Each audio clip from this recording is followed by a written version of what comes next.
Good afternoon, everyone. Welcome to day 3 of SCSP's new special LinkedIn series, Lunch and Learn, exploring the implications of generative AI on national security. I'm Ariana Oren, SCSP's Director of Communications and Public Affairs. If this is your first time joining us this week, please make sure after this event to scroll down and check out our first 2 events this week, one on economy and one on innovation. Today's conversation will focus on our foreign policy memo, Establishing U.S. Global Leadership in the Era of Generative AI. Joining me for today's conversation are my colleagues Lauren Nanish and Channing Lee from our foreign policy team. If we could start today's conversation with each of you giving our followers a brief introduction about yourself, and I'll pass it over to you, Lauren. Good afternoon, everyone. I'm Lauren Nanish. I sit on the foreign policy team as an associate director. My background is in political science and economics. I focus on transatlantic affairs and tech policy in Europe here at SCSP. And prior to that, I briefly worked in think tanks in DC. And Channing? Hi, my name is Channing Lee. I am also an associate director on the foreign policy panel here at SCSP. I recently finished my undergrad at Georgetown, and my background is mostly in China policy. And so much like Lauren tracks transatlantic relations, I really focus on the Asia side of our foreign policy team. And I'm also finishing grad school, so fun times. Great. Thank you both for joining us today. And if we could start the conversation, Channing, with some of the key takeaways and recommendations from your team's memo. Sure, yeah. So the whole point of our memo really is to say, look, generative AI is transforming the ways in which American diplomats are doing their jobs at home and abroad. And so we are looking at the ways in which these new applications of AI are transforming the ways American diplomats operate, as well as the tools that they can use to do their work. And so, as I assume we'll elaborate during this session, we have 3 main recommendations for how we can establish U.S. leadership in this new era of generative AI. Number 1 is a new foreign policy approach called Platforms Statecraft. Really is to align foreign policy mission with this tech competition moment. Number 2 is bringing in new tools at the U.S. Department of State in order to equip our workers with what they need to carry out their mission. And number 3, building out new international institutions and different fora to work with our allies and partners and even our adversaries on what this future with generative AI looks like. All right, let's get into it then. Lauren, your memo starts by laying out how the United States is currently in the midst of this generational strategic shift and mentions 2 challenges. Can you explain to our followers what those 2 challenges are? Yeah, so the first big challenge that we identify is that we are in a geopolitical competition with the People's Republic of China, which is a global power with the will, resources, and focus to rival the United States. So it's the first time since, the Soviet Union and the Cold War that the US is in a competition with a systemic rival in that way. And it's the first time ever that it's being rivaled by a peer or a near peer in many regards. The second challenge is the broader implications of emerging technologies. So in this report, we specifically focus on generative AI, but the implications that these technologies will have on the national security, economic prosperity, and social cohesion of nations around the world. And what we really mean by that is that emerging technologies can really bring both tremendous benefits and considerable harms to our societies.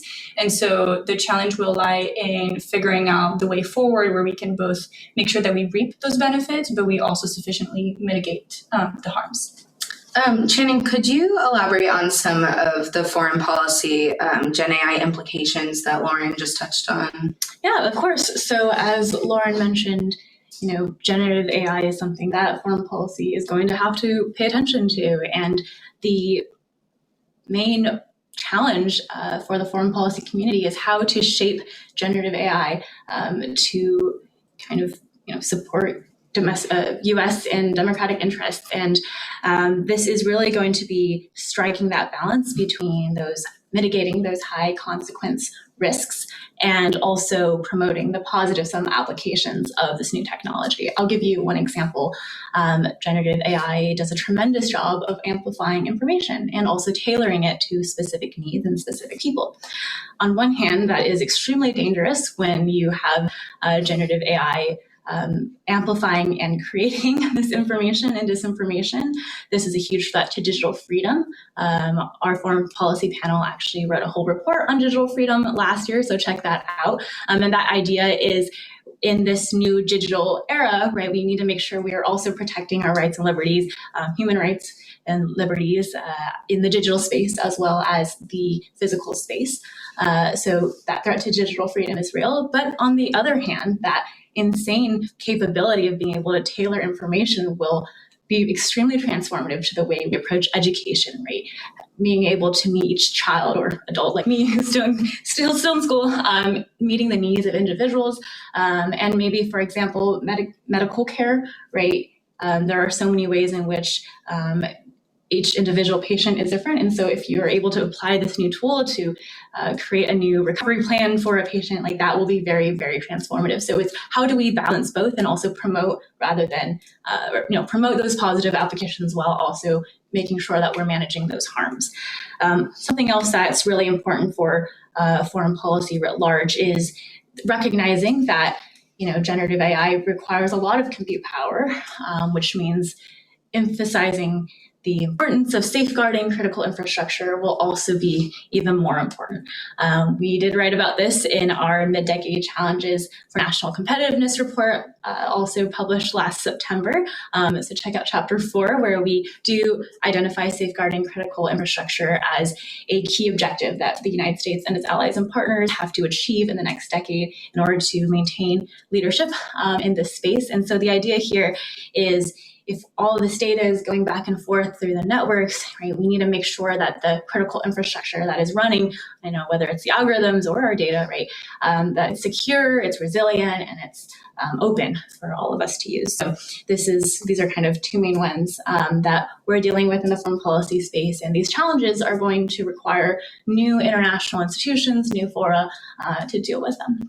And I will just add a plug if anyone's interested in learning more about compute or data. We joined some members from our econ team yesterday, so be sure to check that out after. Just to shift back to foreign policy and bring the conversation back to this topic, should we be thinking of a whole government approach for the tech competition? And if so, how should we go about that? Yeah, so that's one of the points that we make, is that the State Department should lead an effort in having a whole of government integration of both the domestic and foreign policy aspects of the tech competition. So there are clear interconnections between these two levels and scales that technology policy holds for national strategy. And so Gen AI is basically going to tremendously impact or have big implications for the commercial, industrial, or regulatory policy dimensions or spaces. And these different aspects are all technically handled by different departments within the U.S. government. And we're making the case that not only should these departments better be able to coordinate, and that they should not be acting in silo, but also that the State Department should basically lead that effort, and that we can't just think about all of these separate implications in separate ways. We should be thinking about that as one big bucket. And sort of the second aspect of that is that in trying to lead that effort, the department will need its own foreign policy workforce to be better trained, to anticipate what the usage of Gen AI and of these new emerging tech tools might do. And so, building new skill sets around these new tools, because it's both about mastering the implications that they will have, but also understanding really how these tools will work, because you can't really do one without the other. And so having a better trained workforce and foreign policy workforce in particular for new emerging technologies will be a necessary step in making sure that we can adopt those tools in the best way possible. Shannon, could you explain what platform Statecraft is for our followers? Yes, of course. So Platforms Statecraft is the name of the foreign policy approach that we proposed in this new era of AI, new era of tech competition. I guess it's one big era of a lot of things. So Platforms Statecraft is a foreign policy approach for the United States and our allies and partners to win the technology platforms that matter, really all of them, but really looking at kind of the priorities of all these tech implications for foreign policy. Our memo proposes this in four parts. Number one, a new mission and competition. So most of the foreign policy, or I guess the grand strategy, if you will, was created to fight terrorism, to counter terrorism maybe 25 years ago, right? And while recent events are showing that these are still very important and still relevant today, we are still also shifting towards this era of tech competition that Lauren and I have been talking about. And so how do you realign this new mission with this competition? So that's number one. Number two is creating a jointness of effort, similarly to what Lauren was saying about making sure that we have a whole of government approach. We do propose something similar to a Goldwaters-Nichols that the Department of Defense was able to enact to create more jointness in the 1980s, but for foreign policy, right? So it's bringing all of these different tools, but authorities to kind of align them for one joint effort.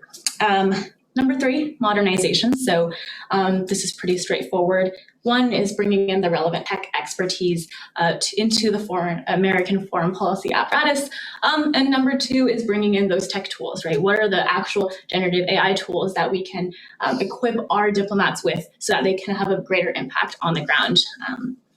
Lastly, national diplomacy. And we think this is extremely important because there is a lot of innovation happening in the United States, most of which is not happening in Washington, not if any, right? And so how do you bridge that divide between, the foreign policy elite, if you will, and kind of the rest of the country that is actually doing the innovation at home, right? So it's connecting that the foreign policy approach that the Department of State and the US government as a whole is trying to promote on the world stage and connecting that with the domestic sources of innovation. So the U.S. Department of State's first ambassador at large for cyberspace and digital policy, Nate Fick,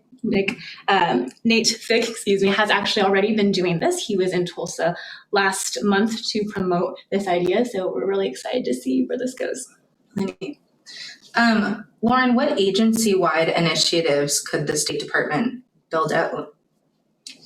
So we, again, want to stress, and I think we've kind of repeated that already, but we want to stress that generative AI has the potential to bring considerable benefits. And one of those is to sort of allow the workforce, and in particular the one of the State Department, to sort of transition or give over to Gen AI some labor-intensive, time-consuming, day-to-day administrative tasks so that they can better focus on things that are more critical for our diplomatic missions.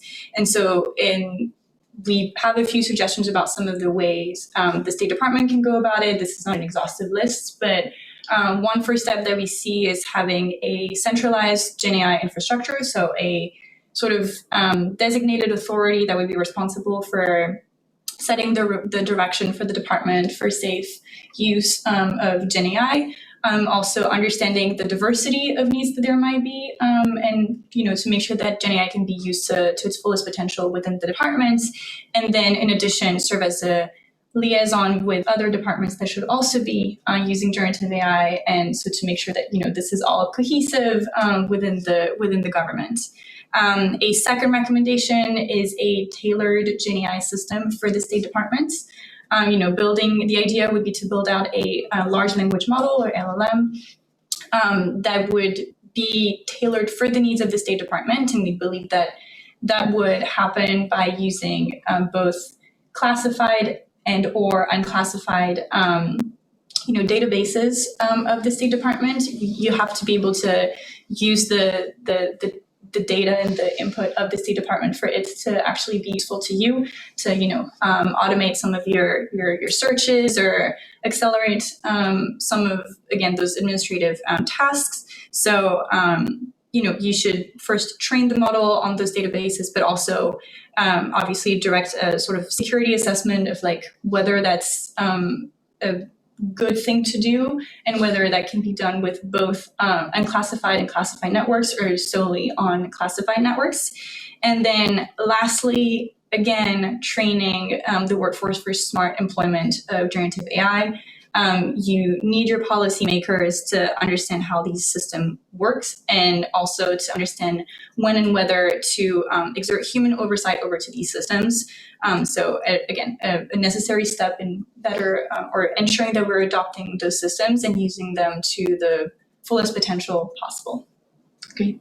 Channing, the report proposes 3 global frameworks that can manage generative AI. Can you explain the approach for each and why they're necessary? Yeah, and actually, before I answer your question, I did want to also plug our upcoming report on platform statecraft that kind of talks about what I just described and also what Lauren described, right? So keep an eye out for that. So back to your question on global frameworks. Yes, we think it's extremely important, given all that we've discussed today, and in many different publications, as I've now plugged. What do we do on the international space, right? And we do offer 3 recommendations for this because we think it's really important that 3 different types of interactions occur with our allies and partners and our adversaries, et cetera. So the first recommendation is the Global AI Security Forum. What does this mean? Well, as nations are competing in this tech competition, there is a danger in prematurely deploying a system that might not be completely safe. And we are really here trying to focus on the highest consequence risks, right? This is, potentially a Gen AI system slipping out of human intention or control. This is kind of the WMD, weapons of mass destruction element, right? If Gen AI capabilities are somehow mixed with biological or chemical nuclear weapons, like the biggest risks of the biggest risks, the highest consequence risks is what we call them. And so in order to ensure AI security around the world, we believe it's really important for the US to spearhead this global AI security forum and bring together not only the countries, but also the international regional organizations that have the capabilities and also the reach to figure out what this future looks like for humanity, right? And this is important because we're trying to bring in anyone really with equities here. The United States, of course, but also the People's Republic of China, the European Union, the African Union, big countries like Brazil, small countries like Singapore, right? These are countries that have capabilities and can make a big contribution to humanity on where this technology is headed. Also, of course, bringing in the private sector from each of the respective countries and organizations because they play a huge role. So that's number 1. Number 2, though, scoping that capabilities, countries of capabilities to just the 2 front runners, we think it's really, really important for the United States and the PRC to have dialogue on this issue.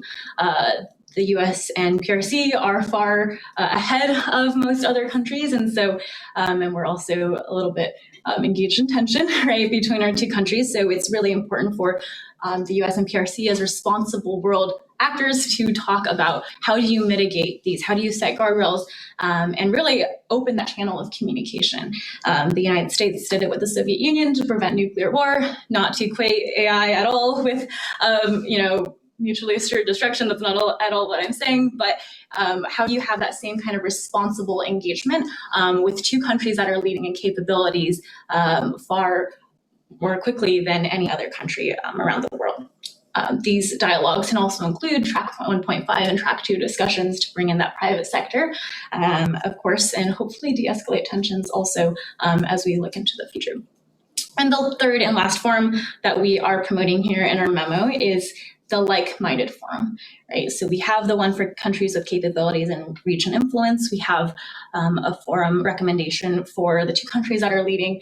Well, what about the values that underpin these technologies, as Lauren mentioned earlier? This is where we are proposing a like-minded forum to bring our democratic allies and our like-minded partners to the table and decide, okay, what are these positive sum applications, right? This is probably, hopefully, going to be more important than dealing with the risks maybe not more important, but equally important for promoting the use of these technologies and making sure there's no fear. And this is really in line with that DemTech agenda that we pushed on the foreign policy panel. So what is this Gen AI future? What is a DemTech future that we can provide the United States, Americans, and also allies and partners around the world? I think the G7 Hiroshima process is starting that, but definitely we'll need that extra push to build out that DemTech agenda. Let's get into the DemTech agenda a little deeper. Lauren, would you mind expanding? Mm-hmm. Yeah, so I mean, as Channing mentioned, this sort of level of engagement is really focusing on what positive agenda we can push out among like-minded nations. And so this is both a matter of making sure that we stay leaders among like-minded nations, so with aligned values, that we stay leaders in these new technologies, but also try to figure out how to better collaborate on that level that should in a way be the easiest one, because we have so much more, so many more similarities than differences, contrary to what some of our international forums or engagement may sometimes look like. And so the goal of this agenda, and actually we mentioned the first idea of the DemTech Alliance was first mentioned in our report of last year, which Channing already mentioned, the Mid-Decade Challenges to National Competitiveness.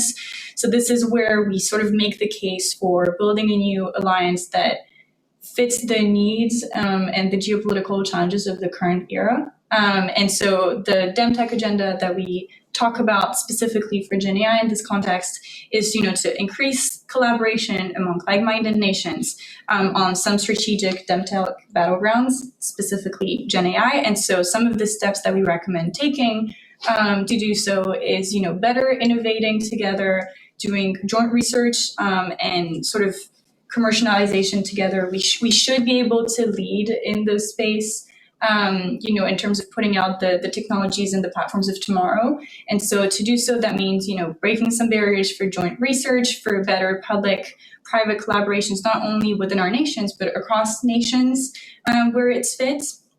Another aspect of this will be governing these emerging technologies in a more aligned manner.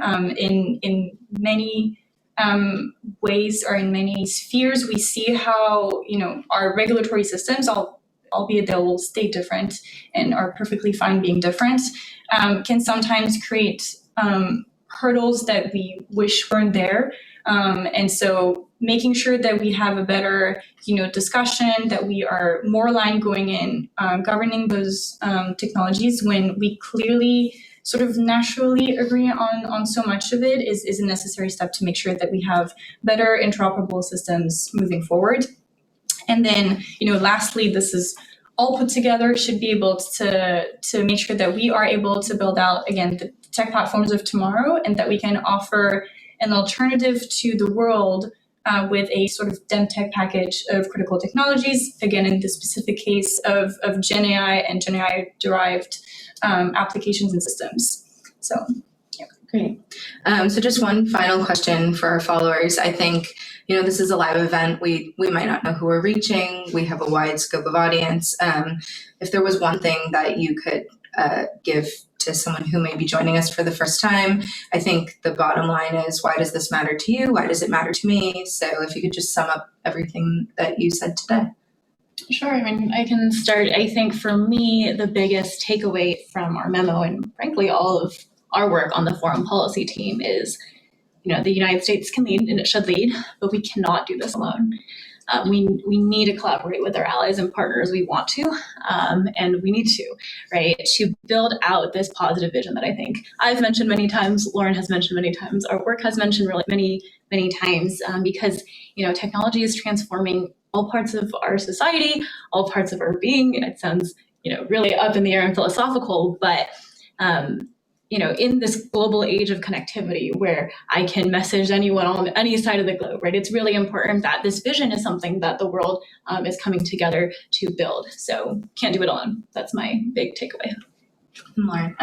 My big takeaway is that generative AI is going to have tremendous implications and will definitely have the potential to alter military capabilities, intelligence gathering, analysis, cyber warfare, all these defense intensive things that you might not necessarily, we all might not necessarily be thinking about on a day-to-day basis, but that truly has an impact on our, sovereignty, our ability to have control over the values and norms and standards that go into the technologies that we're using every day. And ultimately, the nations that will be designing the platforms of tomorrow will be the ones sort of deciding which norms and values go in that. And so whether tomorrow you're going to be operating on Ernie Bot, which we've seen is sort of trying to push out Chinese propaganda in its responses, as opposed to ChatGPT, like a system that's based on